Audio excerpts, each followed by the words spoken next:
Еще одна болезнь души — нечистота. Когда сердце человека привыкает принимать нечистые помыслы, когда человек допускает и развивает в себе бесстыдные плотские представления. Это не то же самое, как если бы помыслы атаковали нас и просто посещали наш ум и уходили. В голову может прийти все, что угодно. Нас может атаковать помысл. В нашем уме может все время биться какая-то мысль, желание, стремление, касающееся чего угодно. Нас это множество мыслей никак не характеризует, но мы должны внимательно следить, чтобы то, что приходит нам на ум, не развивалось бы потом в нашем сердце.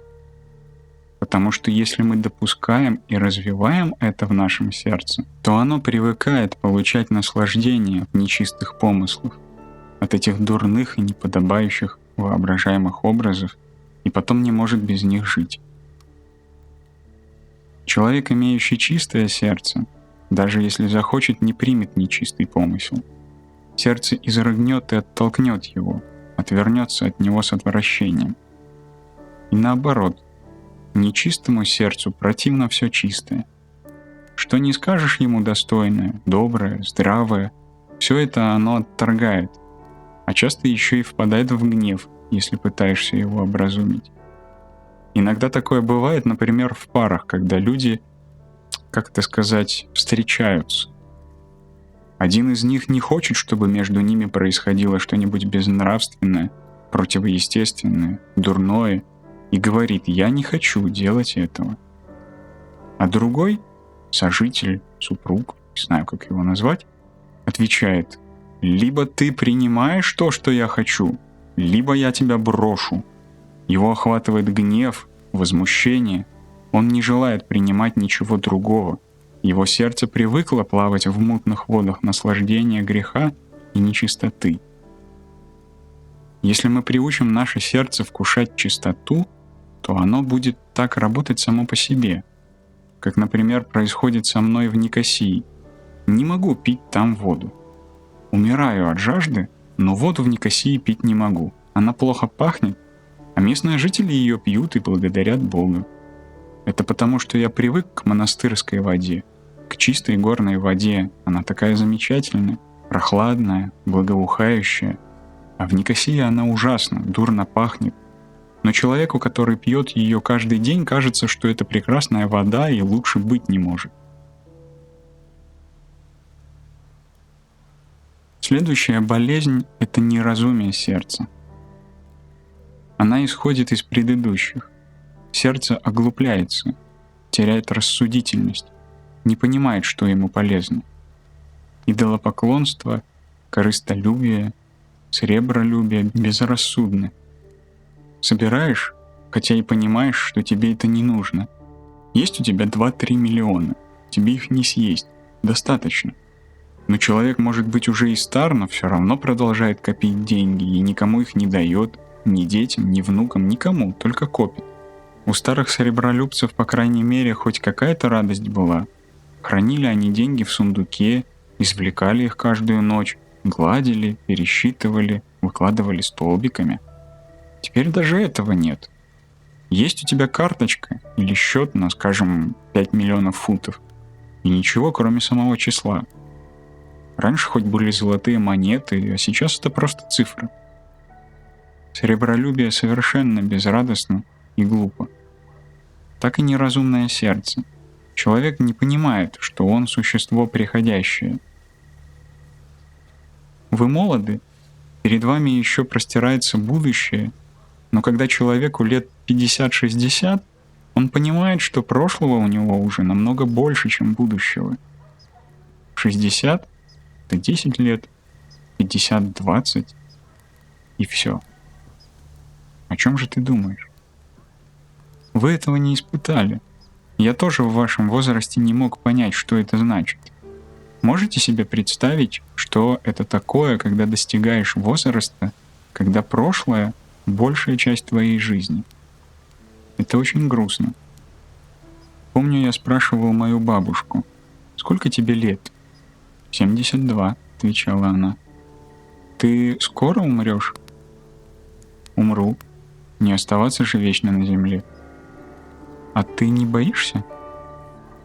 Моя бабушка была святой женщиной и не боялась. А меня это очень пугало. Я думал, Матерь Божья, неужели мне будет 72, и я буду знать, что через 2-3 года умру? Я не мог себе этого представить. Мое существо этого не принимало. Так же и в юности. Как можно думать о смерти, когда перед тобой учеба, университеты, диссертации, дома, машины, кредиты? Человек смертен. Каждый час звенит звоночек, и ты делаешь еще один шаг вперед. Что ни делай, ты находишься в вагоне поезда, который идет, а потом в какой-то момент тебя позовут. И конец. Твоя остановка. Выходи.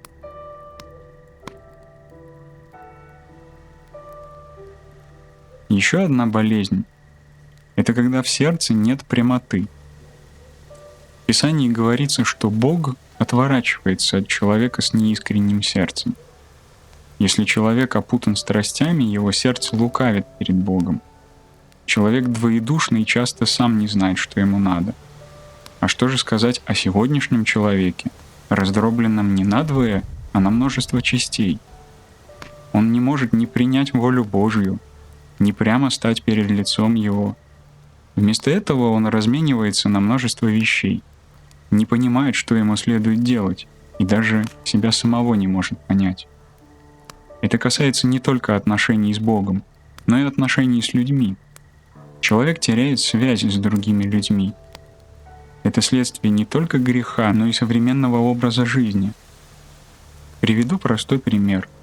Раньше люди могли находиться очень далеко друг от друга, им требовалось усилие, чтобы встретиться. Встречаясь, люди обнимались, целовались, плакали, оставались в гостях неделю. Они радовались друг другу. А сегодня снимаешь телефонную трубку, сидишь в комнате один и говоришь, смеешься, плачешь, улыбаешься. Представьте себе, что мы видим человека, говорящего по телефону, так как мы смотрим телевизор, выключив звук. Мы видим его гримасы, как он говорит, проводу. Страдает от провода. А разозлившись, он может и ударить по трубке, а в другой момент погладить ее. Это было болезнью прошлого десятилетия, а сейчас это компьютер. Как это грустно. Мне некоторые говорят, я познакомился с девушкой в Америке, и мы каждый день разговариваем. Как же вы разговариваете? По компьютеру. Ты разговариваешь по компьютеру? Она тебя слышит? Нет, мы переписываемся. Ты пишешь, тебе пишут. Все это на экране. И это мы называем «мы много разговариваем». Что это за общение? От такого общения можно с ума сойти. Один пишет, другой пишет, все на экране, а потом они безумно влюбляются, ни разу друг друга в лицо не видев. Только через компьютерную переписку. Это страшно. Человек больше не нужен. Человеческие отношения отменяются. Все эти вещи, которые, считается, упрощают жизнь, знаете, сколько всего прекрасного они разрушили в нашей жизни? Ее красоту. Где же наша такая прекрасная жизнь? Ее сделали легкой, но уничтожили ее красоту. Старец Паисий любил повторять: одно дело дух, другое нейлон. Как сильно отличается нематериальный дух от нейлона, так и здесь. Представьте себе розу живую и розу искусственную. Искусственная может быть прекраснейшей по форме, размеру, цвету. Ее даже могут для запаха побрызгать спреем, но она не естественная. Или как цветы, что растут в теплицах. Они вообще не пахнут. Не пахнут гвоздики на кладбищах и свадьбах. Они как силос, никакой ценности не имеют. А настоящие, за которыми ухаживают, которые появляются, когда положено, один раз в год, драгоценны и благоуханны. Так и человеку нужно жить на своем месте, как подобает его естеству. Для него противоестественно упразднить пространство. Он живет в пространстве, и это украшает его жизнь. Возьмем письмо, написанное на бумаге. Его надо было ждать несколько дней. Когда оно приходило, пусть через 10-15 дней, через месяц, его читали и перечитывали. Прежде письма берегли. Это было что-то священное, исполненное глубокого смысла. А теперь ничто. Вы знаете, что таким образом упраздняется история? Мы больше не пишем, но говорим по телефону, решаем наши проблемы таким способом. И нет историй. Не знаю, понимаете ли вы это, но на Афоне, в нашей обители, сохранилась вся переписка монастыря с 1600 года. Кипы, целые тома писем, даже самые маленькие письма раньше сохраняли. Письма с 1600 года. Например, там есть такая записка. «Отцы, прошу вас, пришлите мне 5 килограмм воска и 3 килограмма масла. С любовью о Христе, монах Дометий». Даже такие письма тоже сохраняли. Во всех этих письмах видна подлинная история. Например, писали, что кто-нибудь поехал в Салоники, а потом о том, что он там увидел, услышал, какие новости, что происходит, как приехал и так далее. В 1977 году на Афоне появился телефон, и все это прекратилось. С тех пор монахи стали сообщаться по телефону. Звонят и говорят: «Еду в Салоники по такому-то делу». Писем больше не пишут. И нет историй, она упразднена. В скиту, где мы жили, у нас была моторная лодка, деревянная, которая ходила туда-сюда. Иногда бывал шторм, и 20 дней или месяц не приходило никакой почты. Письма имели ценность. Когда приходило письмо и когда ты писал письмо, каждое слово имело ценность. Сегодня же при современной скорости тебе присылают факс по пустяковому поводу, и ты его тут же выбрасываешь и пишешь ответ, даже не вникая в то, что происходит, потому что ничего не вкладываешь в это письмо. Пишешь по службе, пишешь по делам.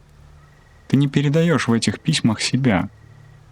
И это упразднение места, времени, расстояний уничтожает многие прекрасные вещи в человеческой жизни.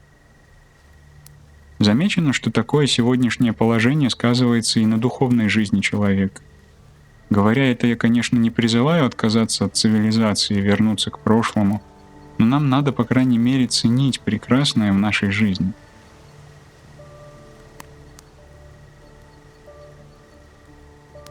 И в завершении сегодняшней беседы последняя болезнь — грубость. Вы знаете, что такое грубость, не так ли? Это когда человек груб, неотесан. Но почему же отцы видели в грубости духовную болезнь? Потому что грубость — это недостаток любви. А недостаток любви означает недостаток духовной жизни. Человек может быть хорошо воспитан, иметь прекрасные манеры, но его вежливость может быть жесткой и мертвой. А бывает, что человек не умеет себя вести в гостях, не умеет есть ножом и вилкой. Внешняя вежливость мало что говорит. Главное, чтобы человек приобрел подлинную деликатность. Если вы знали святых людей, то видели истинное благородство. Они необыкновенно деликатные люди. В них нет ничего притворного. Они ничего не знают, годами живут в пустыне, отшельники, люди, которые никогда не выходили в мир. Я был знаком с одним отшельником, который не был в миру 60 лет и 40 лет не видел маленьких детей. Как-то раз его посетил один человек со своим сыном, мальчику было 5 лет. Старец посмотрел на него и говорит: «Господи, помилуй, дитя, первый раз за 40 лет вижу малыша. Какие у него маленькие ноги, и руки, и тельце. Единственный младенец, которого я видел за все это время, Христос на иконе на руках у Богоматери». Только представьте себе, этот человек 40 лет не видал детей. Казалось бы, дикарь. А между тем, это была деликатнейшая душа, исполненная безграничной любви, таким богатством любви, которая даже вызывала недоумение. потому что эти люди так выражали свою любовь, что в наше время подобное непременно вызвало бы только недоумение. Мы бы подумали, что эти люди не в себе. Не могу вам описать, с какой свободой они выражали свою любовь. Эта любовь дышала святостью, в ней не было ни капли нечистоты. И все вокруг них погружалось в это святое благородство. Это касалось малейших вещей, о которых мы никогда не задумываемся, живя в миру с его светской вежливостью. Почитайте творения святых отцов. Почитайте подвижнические наставления преподобного Исаака, которые я вам как-то читал. Посмотрите, как в творениях отцов говорится о наималейших проявлениях человека, в взгляде, любом движении, а как они понимают действия других людей с таким тактом и глубиной, что сердце наполняется состраданием к тому, кто ошибся. Приведу вам пример. Однажды на Афон к старцу приехал молодой человек, который враждовал с отцом, ненавидел его и не хотел его знать. «За что ты ненавидишь своего отца?» — спросил его старец. «Потому что моя мать больна. Она прикована к постели, тяжко страдает, может в любой момент умереть. У моей сестры сложности с мужем, брат стал наркоманом и дни и ночи проводит на улице, а мой отец при таких обстоятельствах завел себе подругу, любовницу, и целый день ей названивает и любезничает с ней по телефону. Говорит, что идет в магазин, а на самом деле идет к ней и пропадает по 10 часов. Позавчера я взорвался и сказал ему, что выкину его из дома». Так говорил сын о своем отце. И спрашивал у старца совет, как ему быть, как поступить с этим человеком, не выгнать ли его из дома. Дом принадлежал сыну. Старец его выслушал и сказал: «Послушай, будет жаль, если ты выгонишь отца из дома. Ведь знаешь, почему он, бедный, все это делает? Мне его очень жаль. Ведь он себя так ведет не потому, что он плохой человек, а из-за того, что у него так много проблем. Видимо, он нашел себе в этом временное утешение. Как бывает, что человек, у которого много трудностей в жизни, начинает пить и пьет постоянно, чтобы забыть о своих проблемах, и даже понимая, что делает не то, не может освободиться от этого, страдает и мучается. Конечно, плохо, что человек прибег к такому утешению, но он заслуживает снисхождения. Необходимо отнестись к нему с пониманием. Думаю, чтобы помочь твоему отцу, тебе нужно смотреть на него вот так, с большим состраданием, потому что человек страдает. Ведь он дошел до этого безобразия, потому что не нашел любви и ласки. А если ты приободришь его, он вернется домой». Старец дал ему взглянуть на происходящее таким образом, что молодой человек, который был раздражен и ненавидел своего отца, в конце концов разозлился на себя за то, что столько времени не мог разглядеть боли своего отца и понять, то, что тот делает, не было обыкновенной подлостью, хотя он поступал дурно, но делал это потому, что отчаялся и не знал, как ему быть. Дурные поступки он совершал в состоянии отчаяния. Помню, был один монах на Афоне, русский, пил. Его все время подбирали на дороге то там, то здесь. Я его еще застал. Над ним посмеивались миряне, которые иногда встречали его пьяным. Как-то мы пошли к старцу Паисию и спросили его, что же будет с этим человеком, Геронда?